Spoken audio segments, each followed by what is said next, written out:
Hello friends, this video on sound part 4 is brought to you by examfear.com. No more fear from exam. Now let us talk about pitch of a sound wave. What is pitch? Pitch is another feature which is nothing but perception of frequency of sound wave. So pitch of a sound wave is very closely related to the frequency of a sound wave.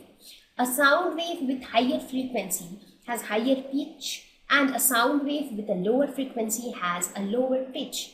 So it is nothing but a sound wave. Let us suppose you have two different sounds with two different frequencies.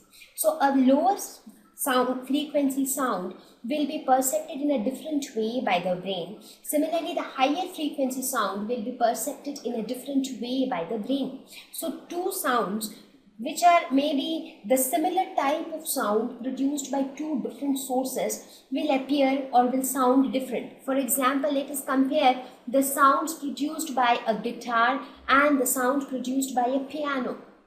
Do they both appear the same? Let us suppose if you are listening to a song in which both the guitar and the piano are being played at the same time. Are both the sounds similar? They sound different. That's because the pitch of the sound wave is different. So what is that pitch? The pitch is something, the perception of the frequency of a sound wave by brain, how your brain interprets the frequency of a sound wave. So normally a lower frequency sound will have a lower pitch and a higher frequency sound will have a higher pitch. The best example to understand the difference of pitch is the male voice and the female voice. When I talk of male voice and female voice, you can very easily and very clearly distinct the difference between the two. Let us take an example. Let us suppose, is it like just by hearing the voice you can identify, right, whether it is a male voice or it is a female voice? Let us look at this example. So here, if you concentrate on this sound. This video on alternating currents part 2 is brought to you by examfear.com. So the sound which we heard just now, what was it? It was a female voice, right? Just by listening at the sound, we could say that, okay, this was a female voice. Similarly, the voice which we are going to hear now, if you look at this voice, just by... Hello friends, this video on applications of trigonometry part 1 is brought to you by examfear.com. So again, in this case, if you see, just by listening at the voice, you could identify whether it is a male voice or it is a female voice, even though both the persons were telling the same thing.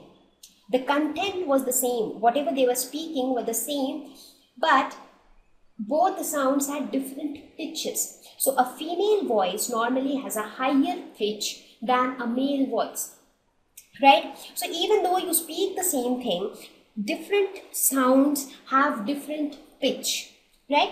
So that is what we know as pitch. So objects of different sizes and conditions vibrate at different frequencies to produce sounds of different pitch. So another good example is the different musical instruments which we have. Whether we think of a piano or we think of a guitar or we think of the drums. So they all produce different varieties of sounds, right?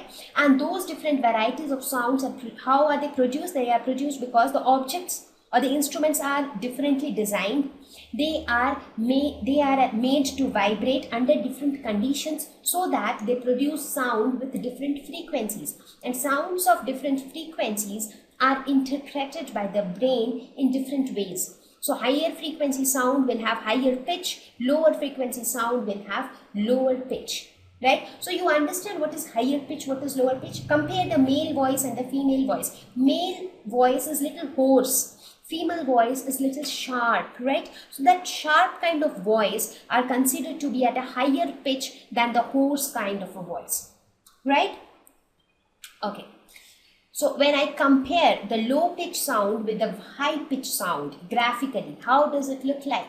So for low pitch, I have low frequency. Low frequency means the number of oscillations covered in per unit time is less. That means lesser number of oscillations. So this will be like one oscillation.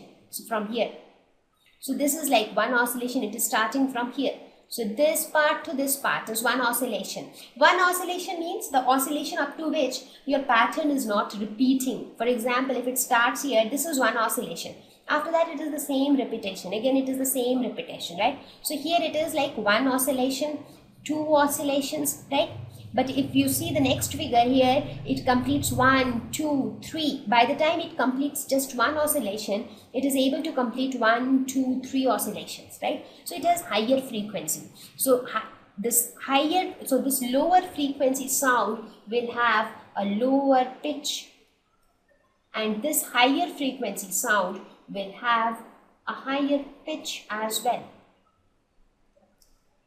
right? Okay.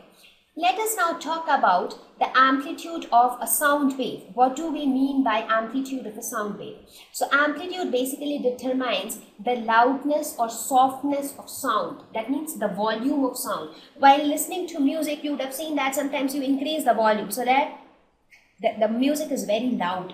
Sometimes you reduce the volume so that the music is at a very low volume. So what is that which defines the loudness or softness of the sound? That property is known as amplitude. So amplitude basically depends on the force with which an object is made to vibrate. It is completely dependent on this force with which the object is made to vibrate. Because how is sound produced? By vibration of object. Now, how will the object vibrate? When you apply some force, the object will vibrate. So it again depends on how much force you apply on that object. If you apply a large force, then the object will vibrate too much, and as a result, the sound will be too loud. So loud sound travels larger distances, and low sounds travel shorter distances. Let us look at this example. Let us suppose you have a table and you press the table. If you press the table slightly, you will get a very soft sound. For example, if I clamp on this table in this way, so I got a very soft sound. At the same time, now if I clamp on this table with a huge force like this, so the sound produced is more, right? So you understand the difference. The difference between when I clamp it softly like this and when I clamp it hardly like this. So in both the cases, the sound produced are different. So what is the difference? The difference is in the force with which I am tapping on the table. So if the force is very small, the sound produced is also very low. If the force is very high, the sound produced is also very high. So that means when the force increases or decreases, the amplitude of the sound increases or decreases, right? Now if the sound produced is large, then somebody who is sitting far away from me will also be able to hear, right? But if the sound is less, then somebody sitting far away from me will not be able to hear, but only the person who is sitting closer by will be able to hear. So what does that mean? That means that loud sound travels larger distances and low sounds travel smaller distances, right? So now you understand what is amplitude. So when I talk of amplitude, I am talking about how loud or how low a sound is, right? So here I have distinguished the two things. In one case, you are slightly pressing the table, and in the other case, you are badly pressing it. So the sound produced in both the cases are different, and depending upon whether the sound is loud or whether the sound is very slow, it will determine how much distance the sound will travel. So how do we define amplitude? So amplitude is the magnitude of maximum disturbance in the medium on either side of mean value. So when we look at it graphically, it looks somewhat like this. So when I talk of low amplitude, it is somewhat like this. So which distance actually denotes amplitude? It is this distance. So amplitude is denoted by a capital A, right? And this is the distance. What is the SI unit of amplitude? SI unit is nothing but meters. So now we can see that it is the maximum disturbance in the medium on either side of the mean value. So which is the mean value? This is the mean value. So these are the values on either side of the mean value, because here the particle is oscillating. So it is its mean position. It goes like this, again it comes back, it goes like this, again it comes back here, right? So the maximum disturbance about its mean position. So there can be another scenario where the particle goes like this, comes back, again goes like this, again comes back. So in this case, the distance traveled from the mean position is only this much, but in this case the distance traveled is more. So this distance traveled is known as amplitude, so which is denoted by this amplitude. So for a low amplitude, that is a low sound, your wave will look like this, but for a high amplitude sound, that means for a loud sound, the wave will look somewhat like this. So its amplitude will increase, right? So now you understand what are the different properties which characterize a wave. So when I say time period of a wave, that means the time it takes to complete one oscillation. When I say frequency, I mean how many oscillations it completes in one per unit time, right? When I talk about wavelength, I mean the distance between two crests or two troughs. When I say pitch, I mean a quality which is determined by the frequency of sound. That means low frequency, low pitch, high frequency, high pitch. When I say amplitude, it means the loudness or softness of a sound. So it is the maximum disturbance in the medium on either side of mean position, right? So this is nothing but the disturbance, right? This wave which we have drawn here is nothing but the disturbance. Had there been no disturbance, that means there would have been no source of sound. The medium was quiet on its own, right? Whenever there is a source of sound comes in, a disturbance comes in. Whenever that disturbance comes in the medium, it gets transmitted from one point to another by the particles of the medium, right?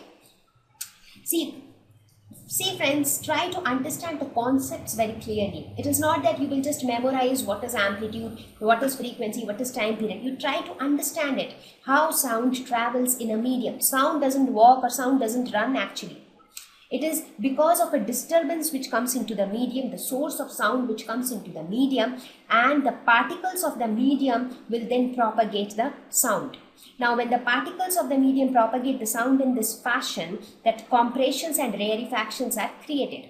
So, in graphical form, those compressions are represented by the peak and those rarefactions are represented by the valley. So, this peak was called as the crest and the valley was called as the trough. So taking that graphical representation, we are explaining all other properties of wave, that is amplitude, frequency, time period, because see, it is easier to understand it in this graphical form.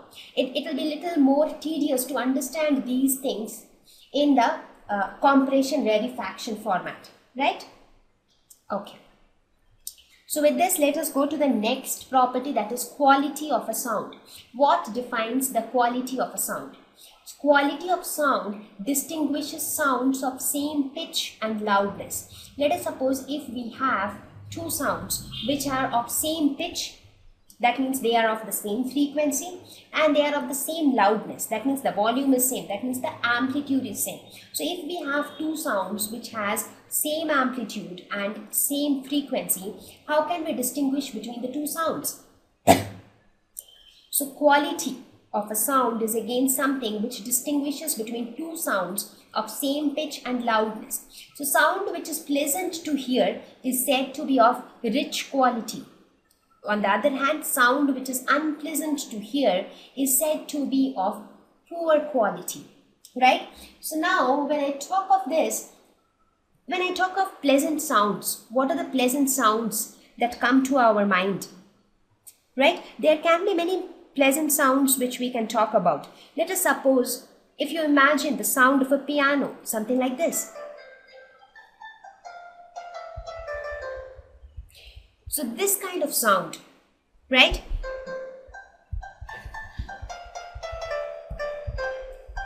So in this kind of sound, do you feel that it is very annoying or it is irritating you? No, right? It is something which is pleasant to hear. So something which is pleasant to hear, we say that it is of rich quality.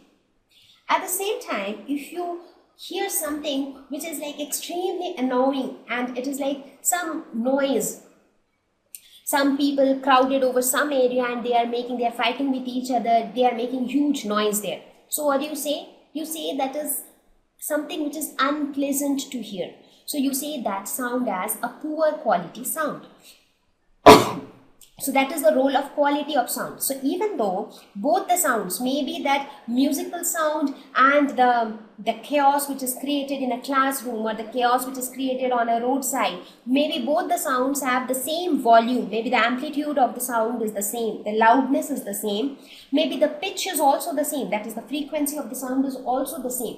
But one is very pleasant to hear because one is very synchronized. The other one is very haphazard, so that is not unpleasant to hear. So that is how we distinguish between a rich quality sound and a poor quality sound. Thank you. Please visit examfear.com to watch free educational videos, try free online tests, get the best quality study materials, study from the best tutors and mentors, and much more. Thank you once again.